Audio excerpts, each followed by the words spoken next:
الذي يبشر الله عباده الذين آمنوا وعملوا الصالحات قل لا أسألكم عليه أجرا إلا المودة في القربى ومن يقترف حسنة نزد له فيها حسنا إن الله غفور شكور. صدق الله مولانا العظيم وصدق رسول النبي الكريم ونحن على ذلك لمن الشاهدين والشاكرين والحمد لله رب العالمين. سبحانك لا علم لنا إلا ما علمتنا إنك أنت العليم الحكيم.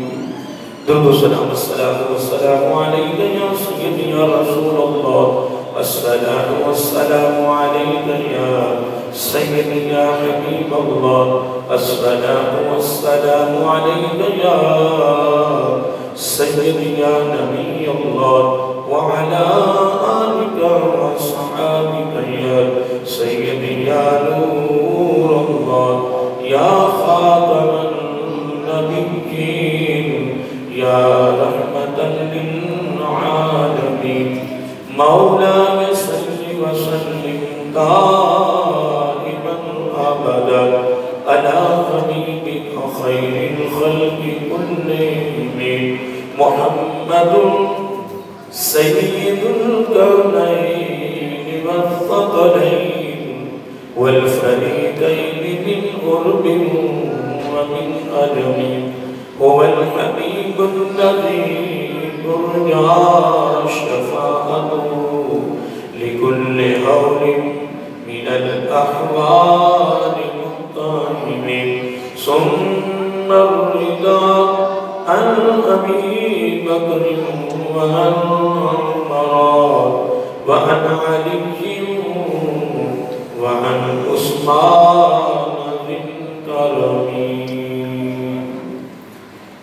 نہایتی واجب الاحترام محترم مکرم معزز سامعین حضرات اور عزیزان گرامی قدر خلق کائنات کی تعریف و توصیف اور حضور نبی کریم صلی اللہ علیہ وآلہ وسلم کی بارگاہ عالیہ مقدسہ میں نظرانہ درود و سلام خلق کائنات کا بہت بڑا کرم اور اس کا فضل اس کی مہربانی ہے اس نے ہم سب کو اپنے پیارے محبوب علیہ السلام دی امت اندر پیدا فرمایا اور خالق کائنات کا یہ ہمارے پر بہت بڑا احسان ہے کہ اس نے اپنی توفیق اور اپنے محبوب علیہ السلام کے توسط سے ایمان جیسی عظیم و شان نعمت سے مالامال فرمایا. اللہ تعالیٰ کی بارگاہ میں دعا ہے کہ اللہ تعالیٰ ہم سب کو ایمان میں زندہ رکھے اور ایمان پر ہی موت عطا فرمائے اور آخری سانس تک اللہ تعالیٰ غیروں کی محتاجی سے محفوظ فرمائے اور اپنا ہی محتاج رکھے. حضرات محترم، سفر مظفر کا مہینہ شروع ہے، اس کا پہلا جمعہ مبارک ہے اور گزشتہ محرم الحرام کے مہینہ میں اس ماہ میں میں نے فضائل اہل بیت کے حوالے سے گفتگو کرتا رہا اور آج کی جمعہ پر میں اہل بیت میں سے فقط اہل رسول کے جتنے افراد ہیں ان کے حوالے سے میں ایک دو باتیں اس کی توفیق سے میں آپ کے یہاں گوشوار کر رہا ہوں. آقا علیہ السلام کے اتنے گھر والے ہیں، یعنی اہل بیت کے جتنے افراد ہیں یا آل رسول صلی اللہ علیہ وسلم کے جتنے افراد ہیں، تمام افرادوں کی، تمام شخصیات کی جو زندگیاں ہیں وہ آقا علیہ السلام کی زندگی کے مطابق گزری ہیں. امیر المومنین حضرت علی مرتضیٰ حیدر کرار باب مدینۃ العلم رضی اللہ تعالیٰ عنہ کو اگر ان کی زندگی کے جتنے پہلو ہیں اور جتنی جہتیں ہیں یا جتنے گوشے ہیں ساری اٹھا کے دیکھ لیں، ہر پہلو سے، ہر جہت سے اور ہر گوشے سے حضور نبی کریم علیہ السلام کی زندگی نظر آتی ہے، حضور نبی کریم علیہ السلام کی سیرت نظر آتی ہے، کردار نظر آتا ہے۔ اگر حضرت فاطمہ الزہرا رضی اللہ تعالیٰ اگر انہا کی زندگی کو اٹھا کے دیکھ لیں تو ان کی زندگی کے ہر پہلو میں سے ان کی ابا جان کی سیرت، زندگی، ادائیں، کردار نظر آتا ہے۔ اگر امام حسن رضی اللہ تعالیٰ عنہ کی زندگی کو اٹھا کے دیکھ لیں یا حضرت امام حسین رضی اللہ عنہ کی زندگی اٹھا کے دیکھ لیں، حسنین کریمین کی زندگی میں سے اور ان کی زندگی کے ہر پہلو میں سے، ان کے ہر گوشے میں سے حضور نبی کریم علیہ السلام کی جو زندگی ہے، جو سیرت ہے، جو کردار ہے، جو اعمال ہے، جو سبق ہے، جو درس ہے، جو درد ہے، جو فکر ہے، وہ نظر آتا ہے۔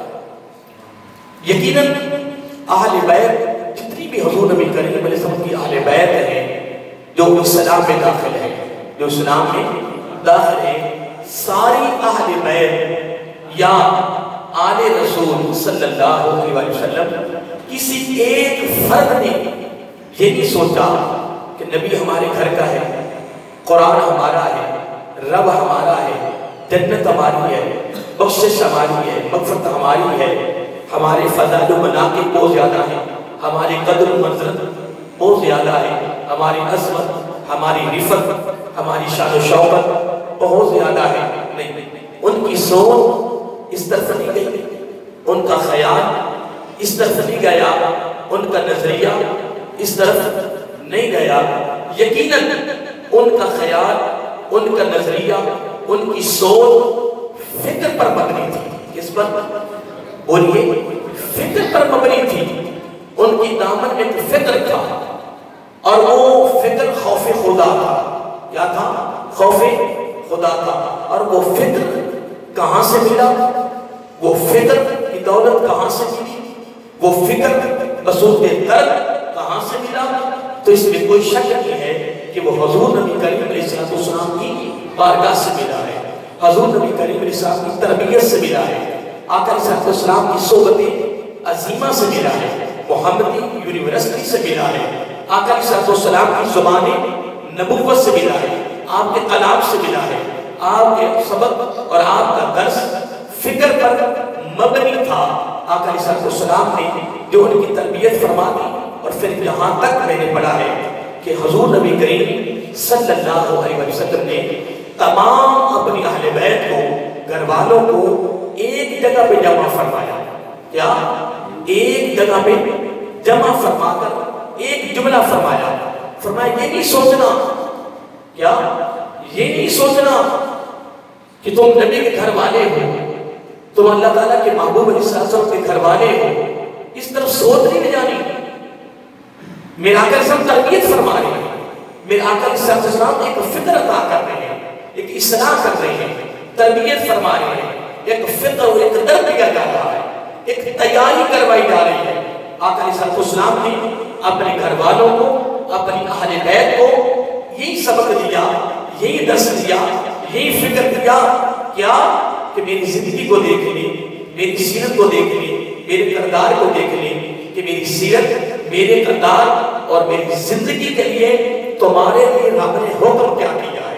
اب جملے پہ غور کریں کہ میری زندگی کے لیے کیا، میری زندگی کے لیے یا میری زندگی کی صورت میں اللہ تعالیٰ نے تمہیں کیا سبق دیا ہے، تمہیں کیا فکر دیا ہے۔ تو میرا آقا علیہ السلام نے یہ جملے فرمائے، لَقَدْ كَانَ لَكُمْ فِي رَسُولِ اللَّهِ أُسْوَةٌ حَسَنَةٌ۔ اے میرے گھر والوں، اے میری اہل بیت، اے میری آل، اللہ تعالیٰ نے کیا فرمایا؟ لَقَدْ كَانَ، البتہ تاکید، لَقَدْ كَانَ تاکیدی لفظ ہے۔ رب فرمایا جو میں فرما رہا ہوں اس میں کوئی شک نہیں ہے۔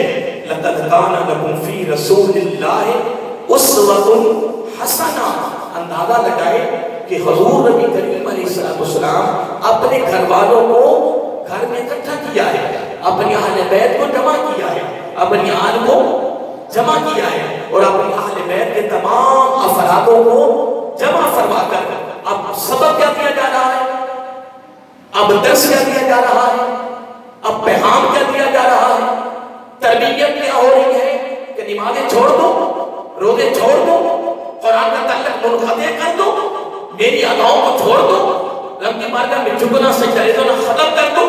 خدا کی قسم حضور نبی کریم صلی اللہ علیہ وآلہ وسلم نے اپنی آل کو، اپنے گھر کے افراد کو، اپنی اہل بیت کو، جس میں حضرت علی بھی موجود ہے رضی اللہ تعالیٰ عنہ، جس میں میرے آقا کی سازادی موجود ہے، جس میں حسین علیمین موجود ہے، میرے آقا علیہ السلام یہی سبق دے رہے ہیں، جس میں ازواج مطہرات شامل ہیں، جس میں میرے آقا کے اور بھی اہل بیت میں سے خاندان کے افراد شامل ہیں۔ آقا علیہ السلام ان کو سبق، ان کو درس کیا دے رہے ہیں؟ فرمایا میری زندگی کی صورت میں اللہ تعالیٰ نے تمہیں ایک سبق دیا ہے، ایک فکر دیا ہے، تمہیں ایک پیغام دیا ہے، وہ کیا ہے؟ اسوۃ حسنہ، اسوۃ حسنہ۔ اے امت مسلمہ، عالم کائنات میں تیری کامیابی، تیری کامرانی، تیری عزت، تیرا وقار، تیرا عروج، تیری بلندی، تیرا غلبہ، تیرا ٹہکا، تیری فتح، تیرا دبدبا، تیرا روح، تیری کامیابی، تیری کامرانی، تیری بخشش، تیری مغفرت، اور جو چاہتا ہے کہ مجھے یہ مل جائے، اس کی شرط کیا ہے؟ اسوۃ حسنہ۔ کہ حضور نبی کریم علیہ السلام کی جو زندگی ہے وہ تمہاری خوبصورت نمونہ ہے، وہ خوبصورت ایک راستہ ہے۔ اب اس راستے پر جو بھی چلا ہے اسے رب سے مانگنے کی ضرورت بھی نہیں پڑی ہے، رب نے سے بن مانگے عطا کیا ہے۔ اور آج امت مسلمہ جو آج کفیت جو ہماری ہو چکی ہے، جو حالت آج ہماری ہو چکی ہے، یہ کیوں ہوئی ہے؟ اس میں کوئی شک نہیں ہے، اس میں کوئی بولیے، اس میں کوئی شک نہیں ہے کہ ہمارا تعلق اسوۃ حسنہ سے منقطع ہو گیا ہے، ہمارا تعلق ٹوٹ گیا ہے، ہمارا تعلق نہیں رہا۔ اور دوستوں یہ فکر اللہ تعالیٰ نے ہمیں عطا کیا ہے۔ اب اس پر میں ایک بڑی خوبصورت اب میں ایک مثال دینا چاہتا ہوں۔ اگر امیر مومنین حضرت علی مرتضیٰ حیدر کرار رضی اللہ تعالیٰ عنہ کی اگر آپ سیرت پر اور اگر ان کی زندگی پر اگر آپ نظر دورائیں تو اب میں جملہ کہنے لگا ہوں، تو وہ جو طرف جملہ ہے، امیر مومنین حضرت علی مرتضیٰ حیدر کرار باب مدینۃ العلم رضی اللہ تعالیٰ عنہ کی جتنی زندگی کے پہلو ہیں یا جتنی زندگی کے گوشے ہیں یا جتنی زندگی کی جہتیں ہیں، حضرت علی رضی اللہ تعالیٰ عنہ کی زندگی کے ہر پہلو میں سے نبی کی سیرت نظر آتی ہے، اور آپ کی ہر جہت میں سے نبی کی سیرت نظر آتی ہے، اور آپ کی زندگی کے ہر گوشے میں سے نبی کی ادائیں نظر آتی ہیں۔ حضرت علی رضی اللہ تعالیٰ عنہ نے آقا علیہ السلام کی ایک ایک ادا کو اپنایا ہے، ایک ایک ادا کو اپنی ادا بنائی ہے، اپنی اداؤں کو نبی کی اداؤں کے مطابق ڈھالا ہے۔ اب اس پر ایک بڑی خوبصورت میں بات کرنا چاہتا ہوں۔ امیر مومنین حضرت علی مرتضیٰ حیدر کرار رضی اللہ تعالیٰ عنہ، اگر ان کی عبادت و ریاضت دیکھیں، ان کا زہد و تقویٰ دیکھیں، شان استغنا دیکھیں، خدمت خلق لے لیں، عشق مصطفیٰ علیہ السلام لے لیں، محبت الہیہ محبت مصطفیٰ علیہ السلام لے لیں، اور عدل و انصاف لے لیں، ضروریات مخلوق خدا لے لیں، اور خوف خدا لے لیں۔ میرے پاس تو علم نہیں ہے کہ میں کس کس پہلو کی بات کروں یا کس کس جہل کی بات کروں۔ خدا کی قسم امیر مومنین حضرت علی مرتضیٰ حیدر کرار رضی اللہ تعالیٰ عنہ کی زندگی کے تمام پہلوؤں کو کبھی تو مطالعہ کرو، علماء سے سنو، اہل علم سے سنو، کتابیں پڑھ کے دیکھو۔ حضرت علی رضی اللہ تعالیٰ عنہ کی زندگی کی کوئی ادا، کوئی فعل، کوئی کام آقا علیہ السلام کی سیرت سے ہٹ کر ہو گئی، سیرت سے ہٹ کر کوئی کام انہوں نے نہیں کیا ہے۔ انہوں نے آقا علیہ السلام کی ہر ادا کو اپنایا ہے، اور سبق بھی یہی تھا۔ قرآن کا سبق بھی یہی ہے، قرآن کی طرف سے درس بھی یہی ملتا ہے۔ لیکن آج میں امام حسن کا قول پڑھ رہا تھا، اللہ تعالیٰ معاف کرے، آپ فرماتے ہیں کہ میں قسم اٹھا کے حسن کہتا ہوں رضی اللہ تعالیٰ عنہ کہ جب مسلمان رب سے ہٹ کر کسی سے مانگتا ہے، پھر رب اس کو در بدر اسے مانگنے پہ لگا دیتا ہے، پھر وہ اسے منگتا بنا دیتا ہے۔ امام حسن کہتے ہیں اے امت مسلمان، تیرے ایک ہی دروازہ ہے جس دروازے کو دروازہ الہیہ کہتے ہیں، بس اس دروازے پہ آ جاؤ، بس اس دروازے پہ اپنے پیشانی کو جھکا لو، رب کے علاوہ کہیں نہیں جانا۔ لیکن قربان جائیں حضرت علم مرتضیٰ حیدری قرار رضی اللہ تعالیٰ عنہ، آپ نے ایک دن خطاب کیا، بولی آپ نے ایک دن خطاب کیا، فرمایا لوگوں میں جب سے تمہارا حاکم بنا ہوں، کیا جب سے میں تمہارا حاکم بنا ہوں، سربراہ بنا ہوں، ایک پیسہ بھی میں نے بیت المال سے اپنی ذات میں نہیں خرچ ہونے دیا، ایک پیسہ بھی، ایک درہم میں نے بیت المال سے اپنی ضروریات زندگی کے لیے استعمال نہیں کیا۔ پھر فرمایا لوگوں خدا کی عظمت کی قسم اٹھائی، خدا کی عظمت کی قسم۔ پھر آپ ایک شیشی لے کر گئے، توجہ رکھنا، ایک شیشی آپ کے ہاتھ میں تھی، یہ حضرت علی رضی اللہ تعالیٰ کی زندگی کے پہلو میں سے ایک پہلو پر ایک واقعہ پیش کر رہا ہوں، اور میں نے یہ بات پہلے کر دی ہے کہ اگر آپ جس پہلو کو لے لیں، جس قید کو لے لیں، جس گوشے کو لے لیں، سمندر بہ رہے ہیں، لیکن ہمارے ہاں وہ سطح نہیں ہے، طاقت نہیں ہے، علم نہیں ہے کہ ہم بیان کر سکیں۔ میں ایک اجمالی باتیں کر رہا ہوں کہ حضرت علی رضی اللہ تعالیٰ عنہ نے باقاعدہ اعلان کیا، لوگوں میں نے بیت المال سے ایک درہم بھی جب تک میں حاکم رہا میں نے ایک درہم بھی اپنی ذات پہ خرچ نہیں ہونے دیا۔ پھر فرمایا لوگوں دیکھو یہ میرے ہاتھ میں شیشی ہے، یہ مجھے کسی شخص نے ہدیے کے طور پہ دی ہے، کس کے بولیے ہدیے کے طور پہ دی ہے، یعنی تحفہ دیا مجھے کسی نے کہ یہ تمہارے لیے تحفہ ہے۔ میں قربان جاؤں، میرے پاس الفاظ نہیں ہے کہ میں اس کو کس طرح کھول کے تمہارے سامنے بیان کروں، کیسے تربیت کی آقا علیہ السلام کی، یہ میرے آقا کی آل بیت کے فرد ہیں، یہ آل رسول کے فرد ہیں، یہ آقا کے اندر شامل ہیں، آقا رسول کے خاندان میں شامل ہیں، نبی کے دماغ ہیں، نبی کے ویر ہیں، نبی کے بھائی ہیں، بخشی ہوئے ہیں، جنتی ہیں، نیک ہیں، صالح ہیں، صحابی ہیں، بڑے بڑے مقام و مرتبے ان کے ہیں۔ لیکن فرمایا لوگوں یہ میرے ہاتھ میں شیشی ہے کہ یہ سبق نہیں امت کے لیے، کیا یہ درس نہیں امت کے لیے، کیا یہ بڑوں کے لیے اور ہر ذمہ دار کے لیے سبق نہیں ہے، درس نہیں ہے کہ حضرت علی مرتضیٰ یہ فرمائے رضی اللہ تعالیٰ عنہ کے لوگوں یہ میرے ہاتھ میں شیشی ہے، یہ خوشبو کی ہے، یہ میری ملکیت ہے، یہ میرے کسی ساتھی نے مجھے تحفے کے طور پہ دی ہے، ہدیہ دیا مجھے کہ یہ تمہارے لیے تحفہ ہے، یہ تمہارے لیے تحفہ ہے۔ لیکن میں اس شیشی کو بھی بغیر استعمال کے بیت المال میں جمع کروا رہا ہوں، اس لیے کہ میں حاکم نہ ہوتا، میں حاکم اگر نہ ہوتا، اس عہدہ پر فائز نہ ہوتا، پھر اگر یہ میرے پاس تحفہ آتا تو میں اس کو استعمال کرتا۔ میں کسی عہدہ پر بیٹھا ہوں، میری ذمہ داری ہے، میری ذمہ داری ہے، میں تمام کے لیے سربراہ ہوں۔ تو حضرت علی رضی اللہ تعالیٰ عنہ فرمانے لگے کہ میں اس شیشی کو بھی بیت المال میں جمع کروا رہا ہوں کہ ایسا نہ ہو کہ اس پر بھی اللہ کے دربار میں کھڑا نہ کر دیں۔ آئیے آگے بڑھیے، میں جو موضوع شروع کیا ہے، میں آل بیت آل رسول کی افرادوں کی سیرت کے حوالے سے یہ اجمالی طور پر یہ مختلف پہلوؤں کے حوالے سے آپ تک گفتگو پہنچا رہا ہوں۔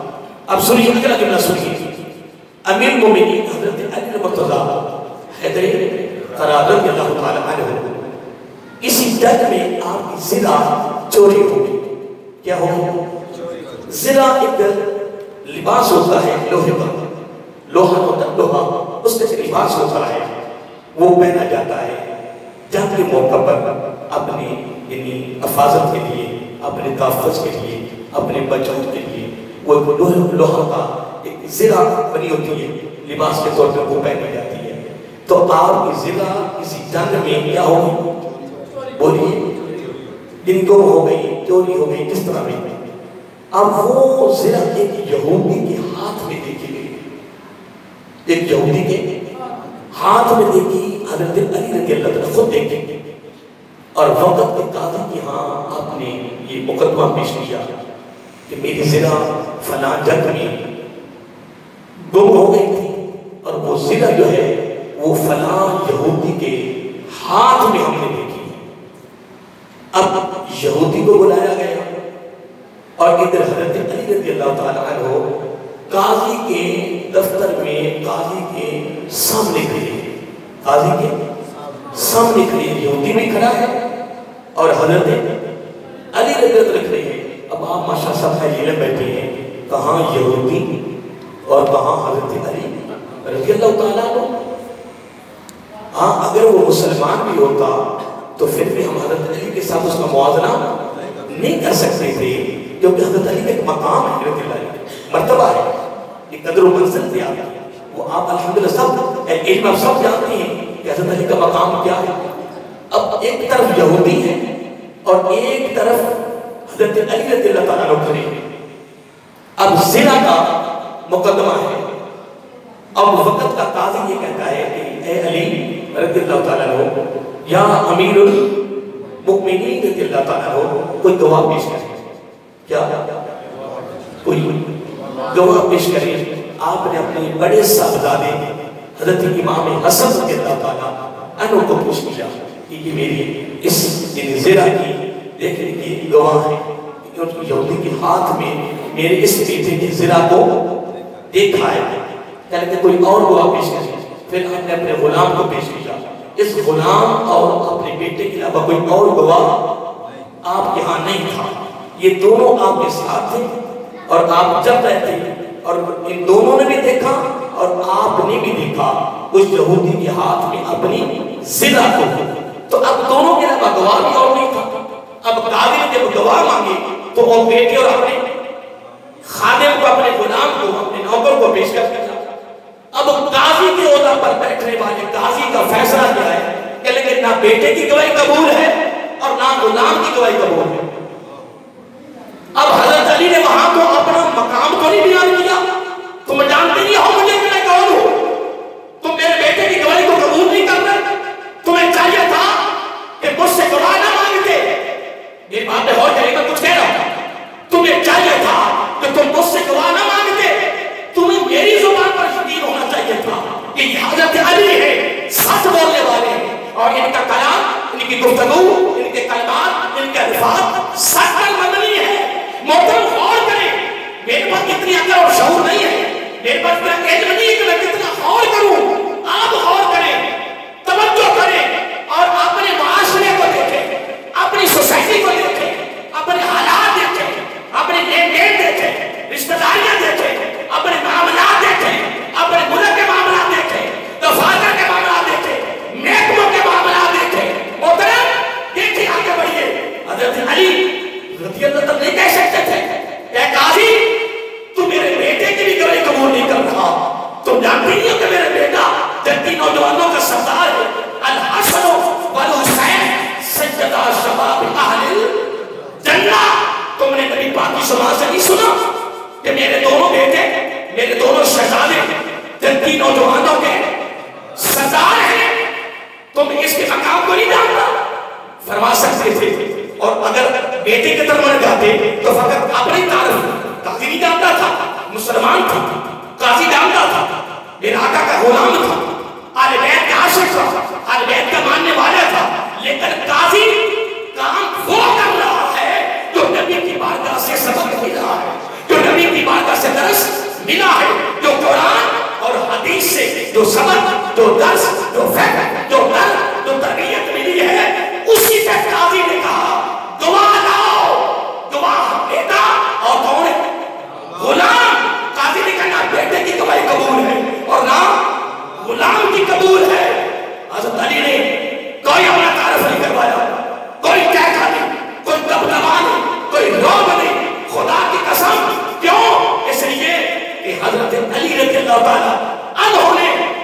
پیغمبر کے الفاظ زبان نبوت سے سنے ہوئے تھے.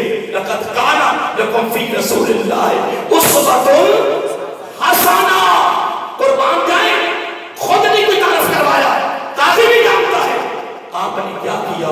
میں قربان جاؤں. حضرت علی رضی اللہ تعالیٰ عنہ نے قاضی کے اس فیصلے کو قبول فرمایا. میں اے قاضی تیرے میں فیصلے کو قبول کرتا ہوں کہ تو نے آج فیصلہ کمال کیا ہے.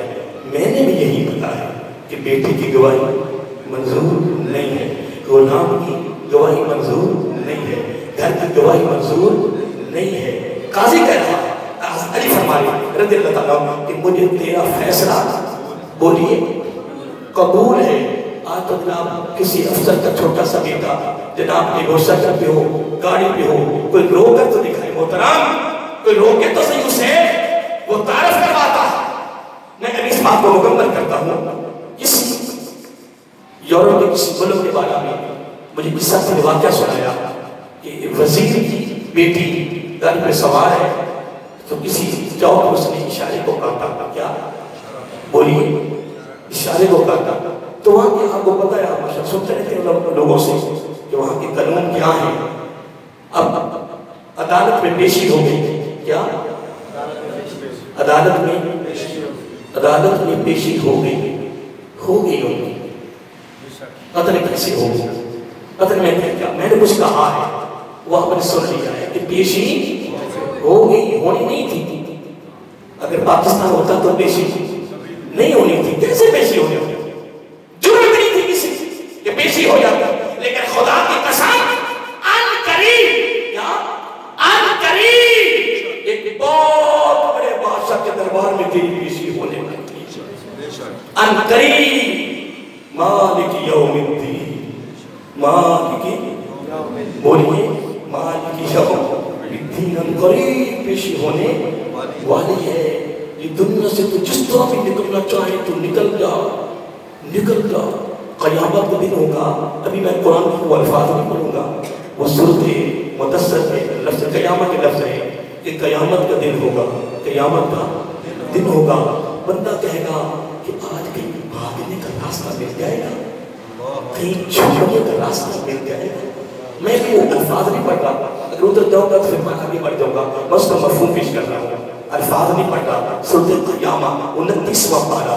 جب وہ قیامت کے حالات دیکھے گا نا, قیامت کے حالات دیکھے گا. حضرت علی کے دل میں قرآن پڑھا ہوا تھا, قرآن سمجھا ہوا تھا, وہ قرآن پر عمل کرنے والے تھے. اگر حضرت علی نے عمل نہیں کرنا تو خدا کی قسم کرنا کس کی تھی؟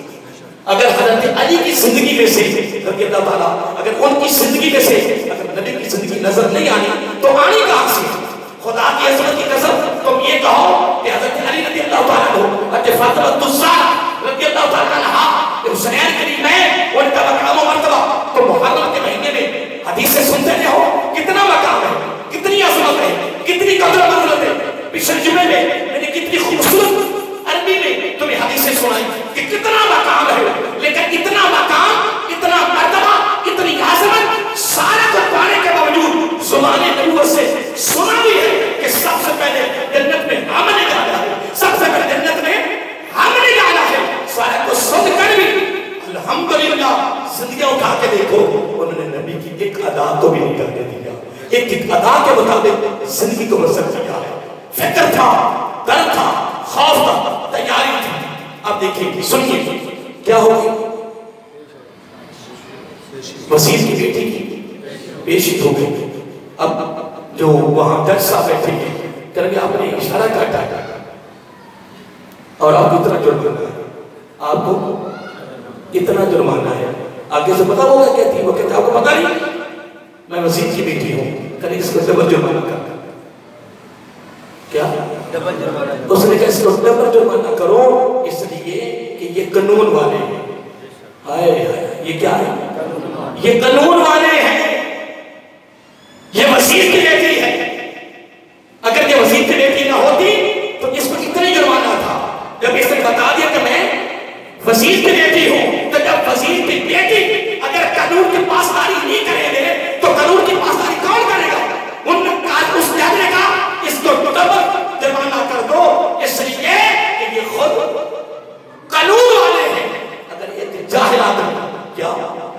کوئی ایک انپڑھ جس کو کہتے ہیں عبادت کرنے والا، زاہد، کیا زاہد عبادت کرنے والا، ساری رات عبادت کرتا ہے، ساری، اور ایک عالم، کیا ایک عالم عمل عشاء کی نماز پڑھ کے سو گیا، ساری رات وہ آرام کر رہا ہے، اور زاہد ساری رات عبادت کر رہا ہے، اور وہ ساری رات سویا ہوا، عشاء کی نماز پڑھی، پھر ساری رات آرام کیا، پھر فجر کی نماز پڑھی، کس نے؟ عالم با عمل، اور ادھر زاہد ساری رات عبادت کرتا رہا، تو وہ عالم سویا ہوا بھی کئی ہزار ہاتھ کی اس سے گر کر، اس لیے کہ عالم کا شریعت کے ایک مسئلہ میں غور کرنا پتہ نہیں کتنی سالوں کی عبادت سے بہتر ہے۔ اب یہ ہے فضیلت، یہ کیا ہے؟ اس کو کہتے ہیں فضیلت، اس کو کہتے ہیں فضیلت۔ اب آ جاؤ عذاب کی طرف، اس کی طرف، وعید کی طرف آ جاؤ۔ اگر جاہل کو ایک مرتبہ عذاب ہوگا تو اہل علم کو 10 مرتبہ عذاب ہوگا۔ یہ تو دیکھنا فضیلت وہ ہے، وہ فضیلت ہے، اور یہ وعید ہے کہ تم جاننے کے باوجود پھر تم یہ غلطی کی ہے، تو شریعت کہتی ہے فضیلت وہ ہے کہ ساری رات سویا رہے تو زائد کی عبادت سے کی عادت کے بہتر ہے۔ اور ایک مسئلہ میں غور کرنا کہ ہزاروں سالوں کی عبادت سے بھی بہتر ہے کہ وہ اہل علم ہے، اس کے پاس قرآن کا، حدیث کا، فقہ کا، سیرت کا اس کے پاس علم ہے۔ لیکن جب وعید آئی ہے، عذاب کی باری آئی ہے، تو جاہل کو اس ذات کو ایک مرتبہ عذاب ہے اور اس کو 10 مرتبہ عذاب ہے۔ اس لیے اتأمرون الناس بالبر وتنسون انفسکم وانتم تتلون الکتاب افلا تعقلون۔ اتأمرون الناس، اتأمرون الناس بالبر، کہ تم لوگوں کو نیکی کا حکم کرتے ہو، وتنسون انفسکم، اور خود اپنے آپ کو بھول جاتے ہو، اور خود اپنے آپ کو نہیں دیکھتے کہ ہم لوگوں کو حکم کرتے ہیں، خود نہیں کرتے۔ اور اتنی بات کرنے کے بعد پھر آپ نے بڑی پیاری بات فرمائی، وَأَنْتُمْ تَتْلُونَ الْكِتَابَ، حالانکہ تمہارے پاس علم ہے، تم پڑھ بھی رہے ہو کتاب کو، کیا تم کتاب کو پڑھ بھی رہے ہو، تمہارے پاس کتاب کا علم ہے۔ اور اللہ تعالیٰ حیرانگی سے تعجب کے ساتھ پھر آخر میں جا کر جس طرح باپ اپنے بیٹے کو منع کرتا ہے کہ فلاں مجلس میں فلاں لوگوں کے پاس نہیں بیٹھنا، یہ بدماش ہے، یہ شرابی ہے، یہ زانی ہے، یہ چور ہے، یہ ڈاکو ہیں، ان کے پاس نہیں بیٹھنا۔ ہمارے اس علاقے میں ایک مقام ہے، ہماری عزت ہے، ہمارا وقار ہے، ہمارے اس علاقے میں لوگوں کی نگاہ میں بڑا مقام